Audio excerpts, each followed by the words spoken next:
The Rangers and Rays faced off with a crucial series where the Rangers took all three against the Tampa Bay Rays. Is this an ALCS preview? We're going to break down which of these teams is the true power in the American League and which team is truly the best heading into the postseason. All that and more on this episode of Locked On Rangers and Locked On Rays. Let's get into it. You are Locked On Rays, your daily Tampa Bay Rays podcast, part of the Locked On Podcast Network, your team every day.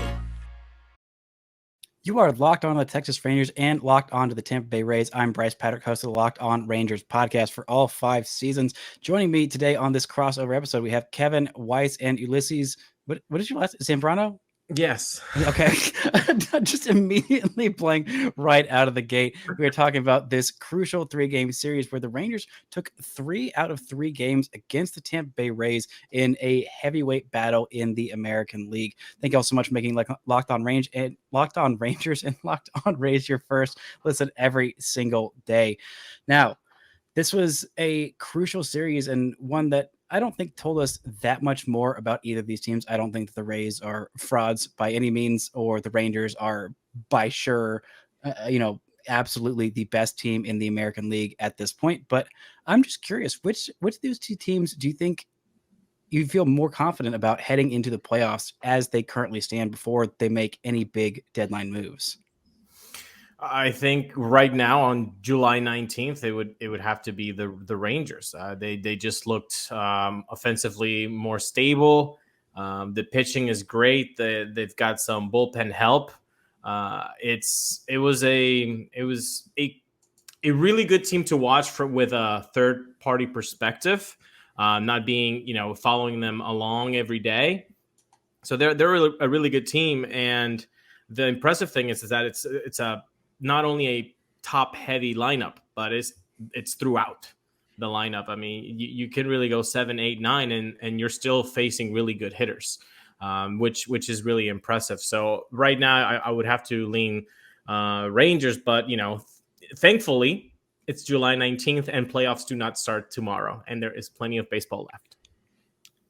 Yeah, and I would agree with everything Ulises said there. It's been a woeful month for the Rays. 3-11 in the month of July, if I'm correct on that. You asked me this question April 19th, May 19th, June 19th, maybe I would say the Rays. But right now, these teams, these franchises, I think, are tilting in opposite directions.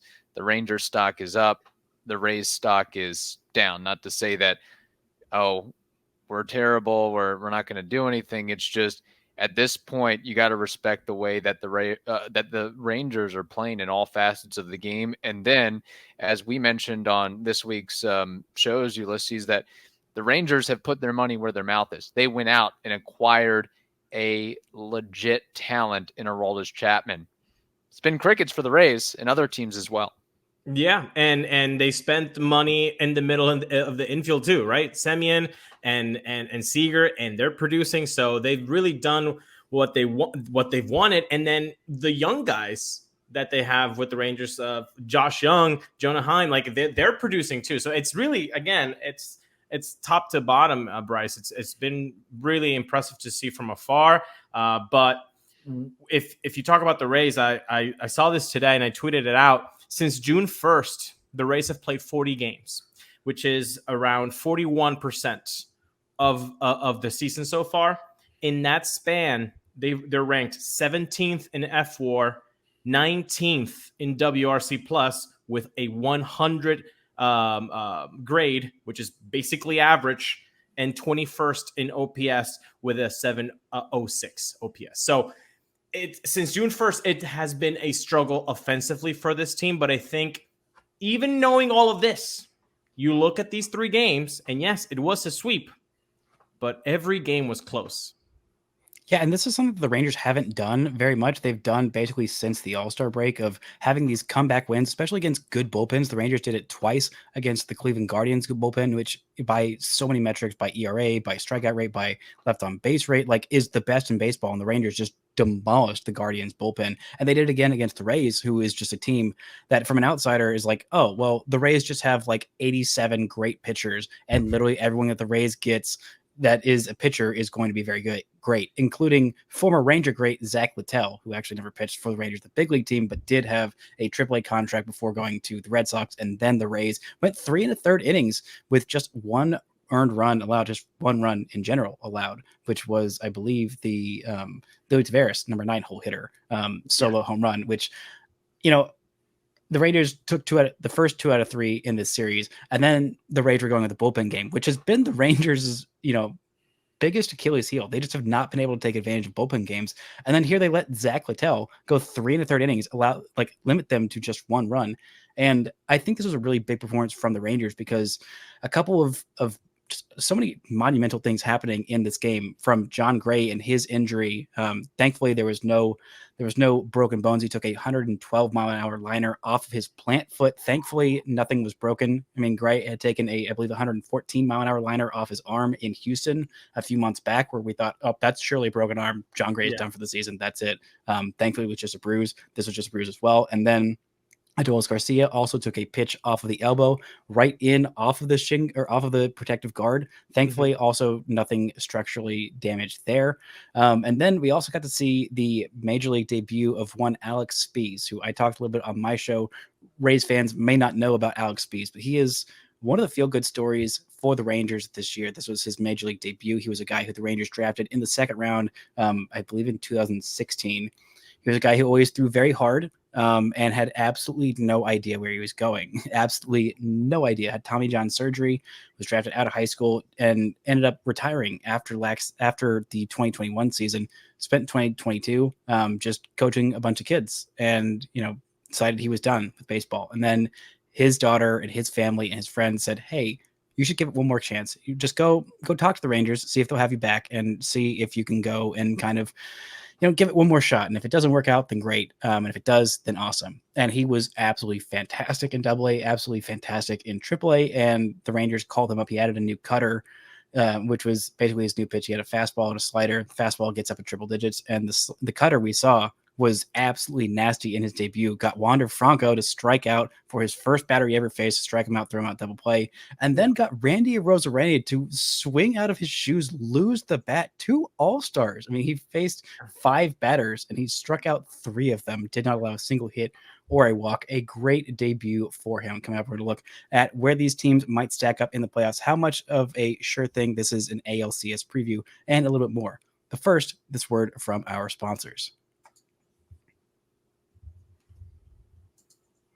This episode is brought to you by eBay Motors. For a championship team, it's all about making sure that every player is a perfect fit. It's the same when it comes to your vehicle. Every part needs to fit just right. So the next time you need parts and accessories, head to eBay Motors. With eBay Motors Guaranteed Fit, you can be sure that every part you need fits just right the first time around. Just add your ride to My Garage and look for the green check to know your part will fit or your money back. Because just like in sports, confidence is the name of the game when you shop on eBay Motors. And with over 122 million different parts to choose from, you'll be back in the game in no time. After all, it's easy to bring home a win with the right parts are guaranteed. Get the right parts, the right fit, and the right prices on ebaymotors.com. Let's ride. eBay Guaranteed Fit, only available to U.S. customers. Eligible items only. Exclusions apply.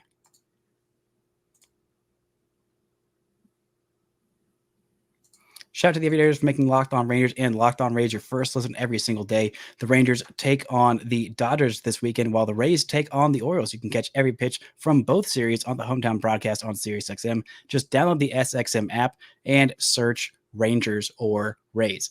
Now, I feel like we learned a lot about both these two teams in this series. What would you say that we learned about the Rays that we didn't know before heading into this series? That's tough to say what we learned about the Rays. I think, first of all, in a cheeky way, we learned that Josh Lowe maybe maybe has a better sense of humor than Nathaniel Lowe. I think that we can say that in a cheeky way.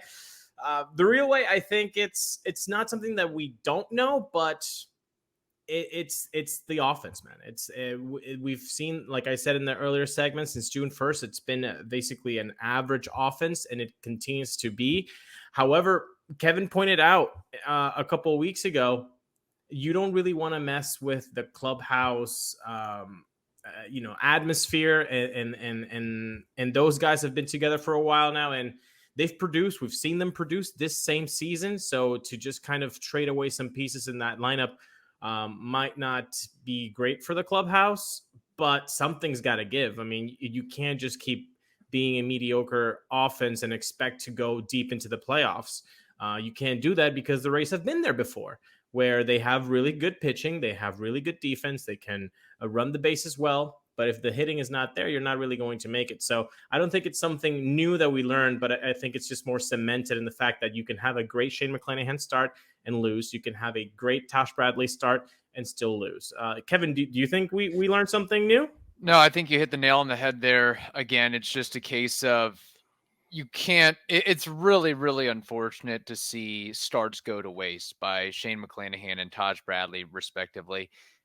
It's going to happen with Shane McClanahan, but Tosh Bradley, like that was his chance to really have a feel good moment and, get that W next to your name, possibly, perhaps. And it didn't happen. And just the ineptitude with runners in scoring position, that's not going to help your case. And I don't care who you're playing. If it's the Rangers, the Royals, the Athletics, the Durham Bulls, you go a combined, I don't know, like 1 for 15 with runners in scoring position, and you're averaging, 2 runs, 3 runs, 1 game.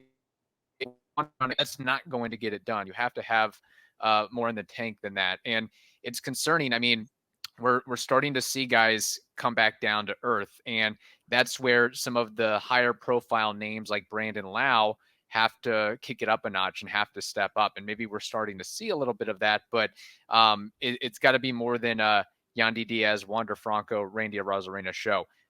Comparatively to the Rangers, it seems like the lineup is really balanced and strong from top to bottom, whether that's a case of structuring or just more depth. It seems like a lot of guys on that roster are very, very productive and can hold their own.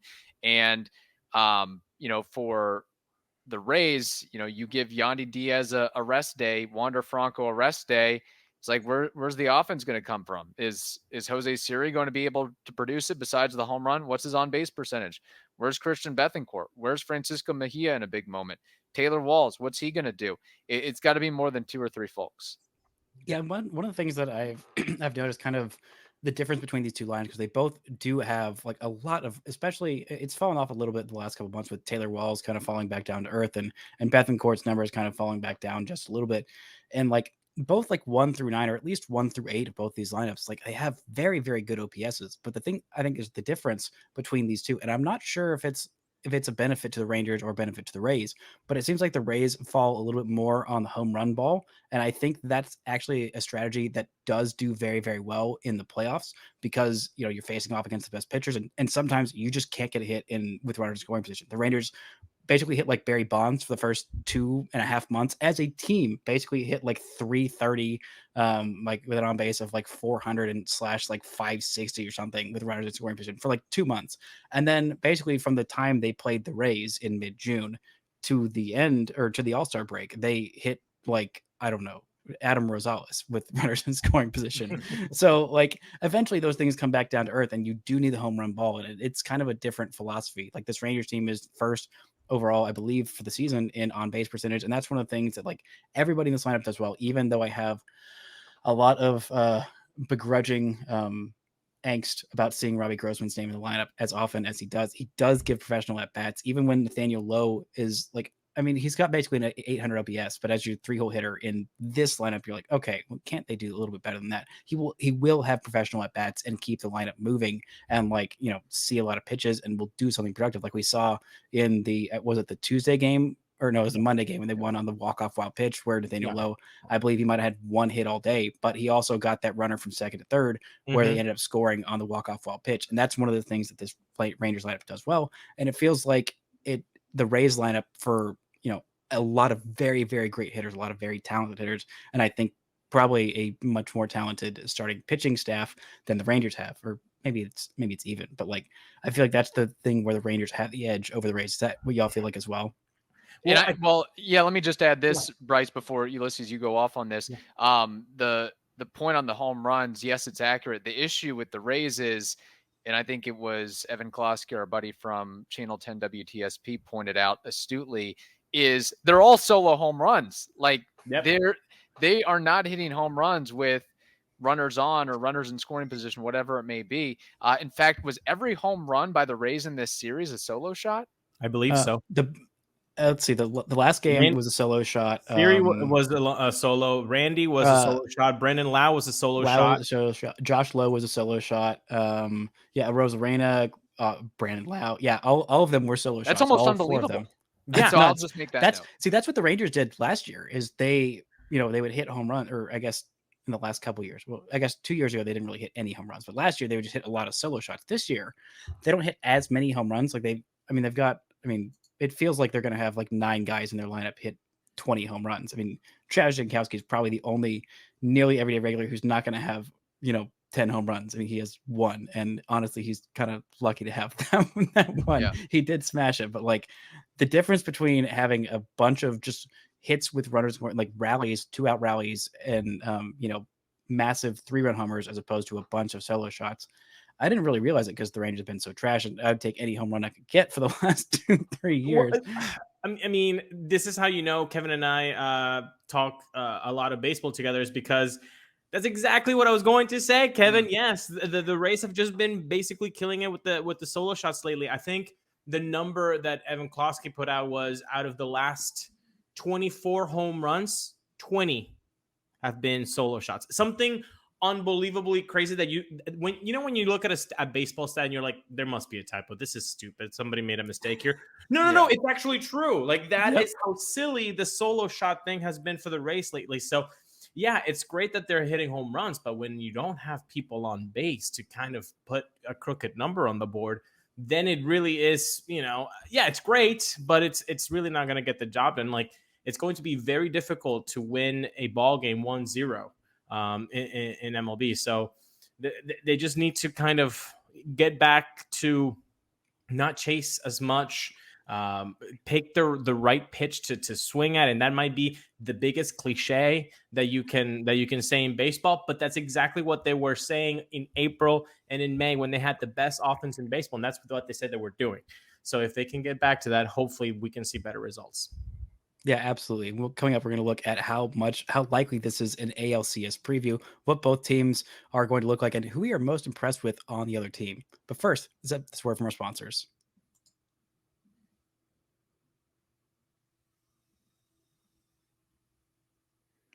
Thank y'all so much for making Locked On Rangers and Locked On Rays your first listen every single day on Monday show. I'm sure both of us will be breaking down these 2 crucial weekend series against contenders for both of our upcoming clubs. The Rangers take on the Dodgers this weekend, and the Rays take on the Orioles. You can catch every pitch with the hometown broadcast on Sirius XM. Just download the SXM and search Rangers or Rays.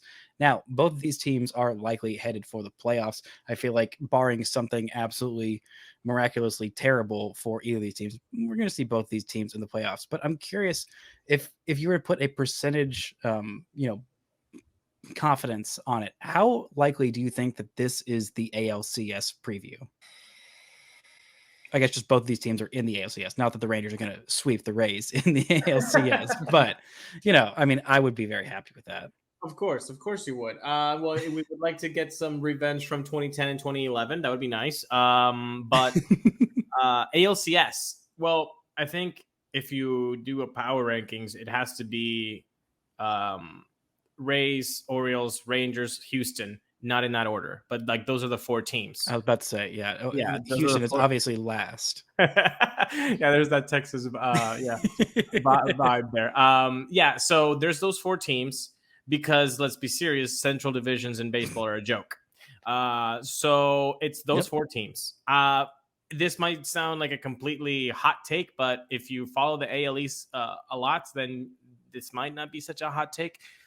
I don't believe in the Yankees. I don't believe in the Red Sox. And the Jays are just a little bit better than the White Sox. What do I mean by that? I mean that everything is right on paper, but they have underperformed and people still keep giving them so much praise. Oh, the Blue Jays.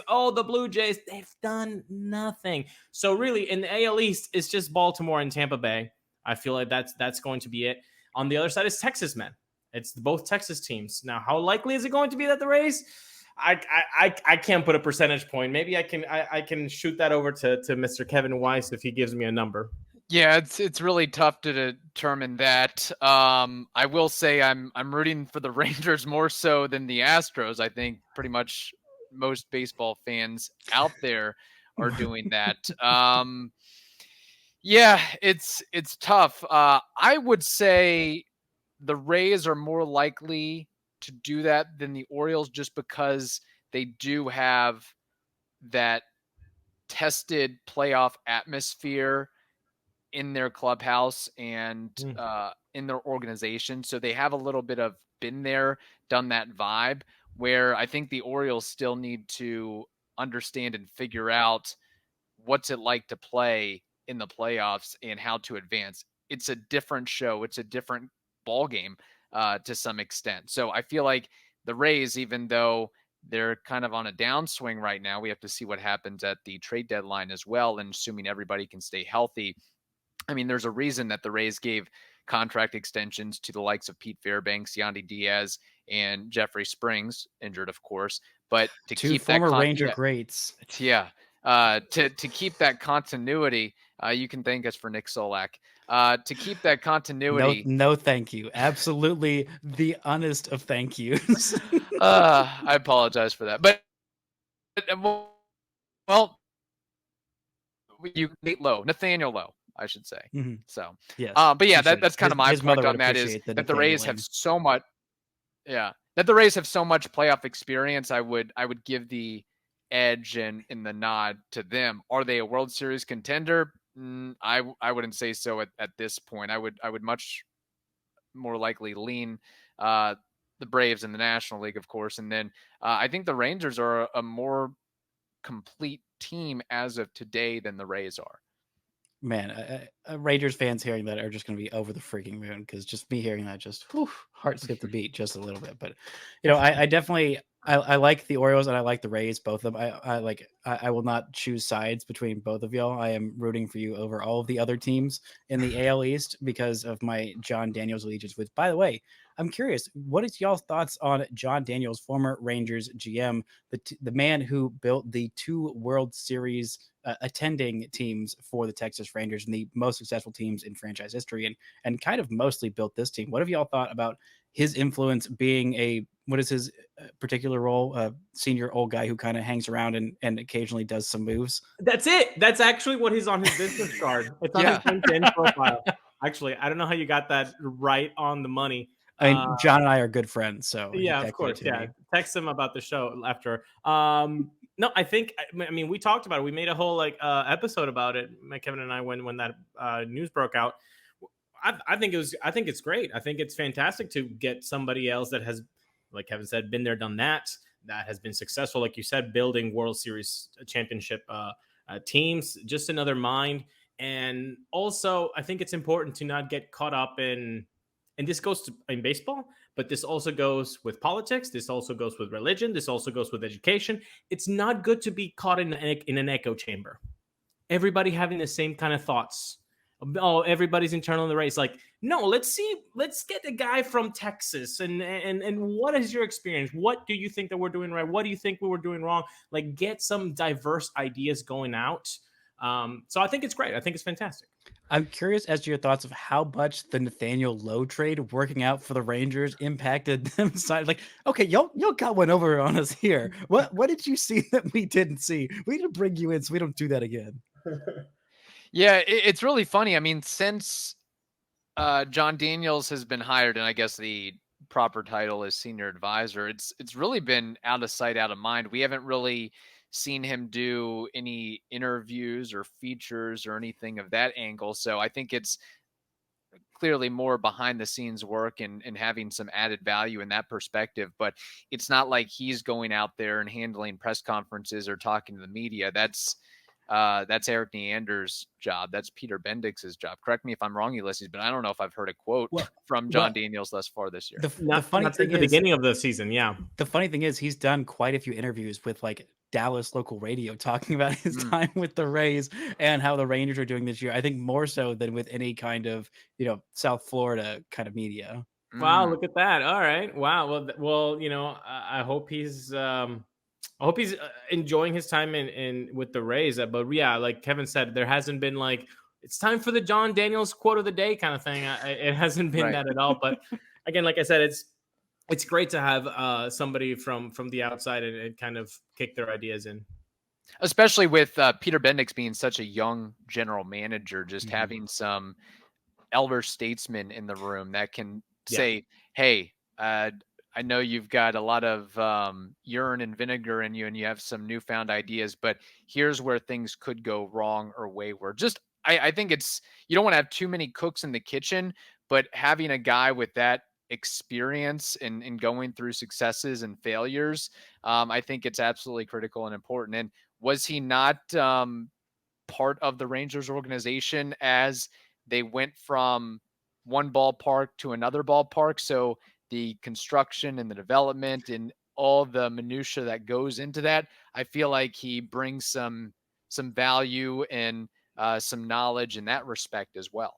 True. Yeah, and one of the things that is the strongest point of him, and it's funny because had the Rangers not fired him, I think a bit prematurely, this would have been the role that John Daniels was playing with the Rangers, the now what Dayton Moore is doing for Chris Young. I mean, Chris Young was basically his hand-picked successor, and Chris Young does not have a whole lot of GM experience, which is why they brought in Dayton Moore since they didn't have John Daniels. And like the few failures of John Daniels' career, he made a lot of good moves, but like drafting and developing, especially developing pitching, something the Rangers just have not done. The Rays are, one of, if not the best organizations in baseball in developing pitching, but like just having those relationships and that experience of just like, hey, I've been a front office GM for a contender for a lot of years. I know what it takes to, make these trades. I have relationships with everybody around the league. He's very well respected. I thought that was a brilliant move by the Rays, and I was so pissed the Rangers let him go. And I think that, I don't think that he's the entire reason why the Rays are doing well, but I'm not saying he wasn't a large part of it for sure.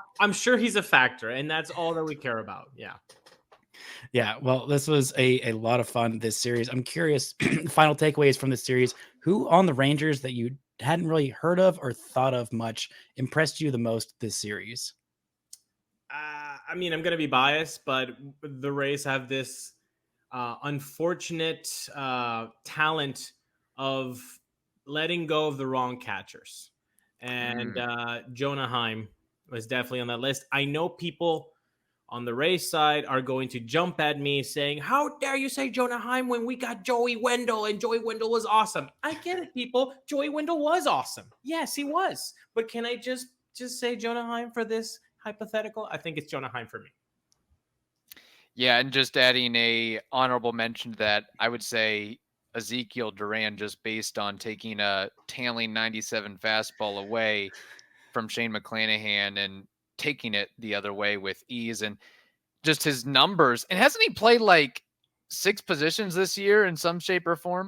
Yeah. So originally Ezekiel Duran, I thought, was going to be the everyday left fielder. He did not win the job at a camp. He did not win it over Robbie Grossman. He did not win it over Travis Jankowski. He was just kind of a play every once in a while. And so when Corey Seager had that hamstring injury in mid-April, the original plan was to platoon Josh Smith and Ezekiel Duran at shortstop. And then Ezekiel Duran caught fire and actually played very good defense at shortstop. And then it was like, oh, okay, I guess this guy's just playing every day. And when Corey Seager came back, he just kind of was an everyday staple in the lineup. Yeah, and he's what's he been batting, 8th or 9th, like that? Just those numbers, 7th or 8th, eye popping. I mean, he's basically playing all-star level baseball right now. I mean, he would have been in as a number 3, number 4 hitter on a lot of teams, just based on his numbers. Yeah, I mean, I just talked on yesterday's show about if I would include him for a trade for Shohei Ohtani, which I don't know that I would. Like, that's kind of where he's gone. I've been a big believer in him. Can I just have a real 10 question? You don't have to go. I just go for it. Is Shohei Ohtani going to be traded? Yes or no? Right now, I say yes. And I feel sad, and I don't want him to be traded. But if he does get traded, I would like it to be for the Rangers. But yeah, no, that tailing fastball that you mentioned, I did like an entire segment about like that entire at bat of taking like 3 changeups in a row and taking it to the opposite field. That was his first opposite field home run of the season. He is very much a pull side hitter, and he took that fastball after seeing 3 changeups, 3 of the best left-handed changeups in the game, and takes it out of the zone to the opposite field for the first opposite field home run of the season, only the second of his big league career. I was like, that is that is some special stuff right there. Good pick. Yeah. Yeah, if you're a Rays fan, it would be like Isaac Paredes hitting a home run oppo. Yeah. Very similar power profiles, just pull heavy, if you will. Yeah, I kind of forgot that Jonah Heim was a former Rays farmhand who the Rangers. Do you know what trade the Rangers got Jonah Heim in?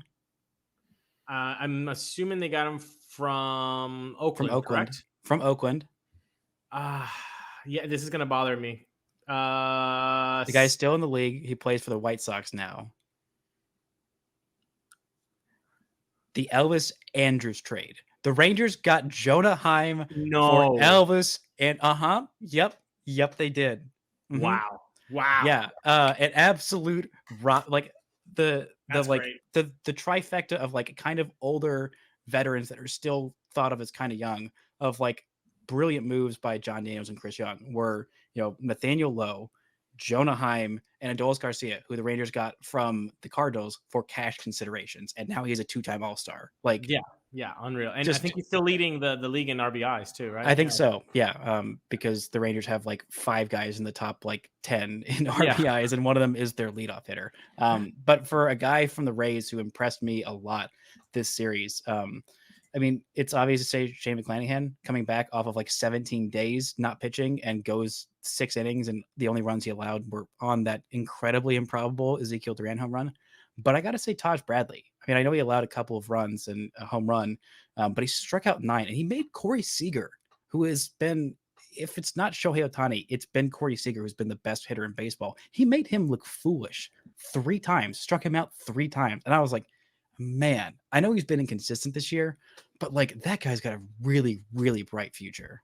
Yeah. If you're talking Shohei Ohtani trades, that would be an arm that I would think the Angels would be very interested in, because please don't do that. I don't want to see him all those times with the Angels. I believe it was Kyle Snyder who said that's the Shane McClanahan on the right side. It's Taj Bradley. And I mean, he had his entire arsenal working for, the first time in a while, seemingly, and he's kind of been thrown into the fire sooner than the Rays or he could have expected with the injuries to so many other pitchers and starters. So he's kind of drinking from a fire hose, and you're going to have ups and downs. You're going to have bad starts and horrific starts and great starts as a rookie. That's just the name of the game. But he has the tool set to be a top level talent on the Rays and across baseball. It just may take a couple of years, but we saw flashes of that for sure in the game against the Rangers. Yeah, this was a very, very fun series. Hoping both of these teams can face off in the ALCS. I say for now, at least for the next couple of years, neither of these teams should make a trade where we should feel about even. You have former Ranger great Pete Fairbanks that you turned into being amazing, former Ranger great Jeffrey Springs, who y'all somehow turned down into being amazing, and the Rangers got one over on y'all with the older Lowe brother in Nathaniel. And I'm stitched uniform, and including the fun little, extra hard tags over at first base that Nathaniel was placing. By the way, his little brother Josh. Did you notice that the dad was wearing a Rays shirt, not a Ranger shirt? He went full Rays. So I think he felt bad about all the losses that the Rays were taking. He's like, you know what, I gotta be out there for Josh. That was the first game. Well, let's be honest. Both Lows have played for the Rays. Can't say that about the Rangers. That's true. So far, you never know what's coming up next. Maybe we have a John Daniels, Chris Young trade in our future. Yeah. Who knows what's going on there? But these are 2 very good teams, a very fun series, more so for me than for y'all. I don't think these teams play each other for the rest of the regular season. Am I right? Yeah. Just these 2 series, but I am very much looking forward to hopefully doing another crossover with y'all in the ALCS when both of these teams have eliminated all of their competition in the Orioles and Astros or whoever else stands in their way in the playoffs. Thank y'all so much for listening and subscribing to Locked On Rays and Locked On Rangers. And until next time, don't forget to enjoy first place Texas Rangers and Tampa Bay Rays baseball.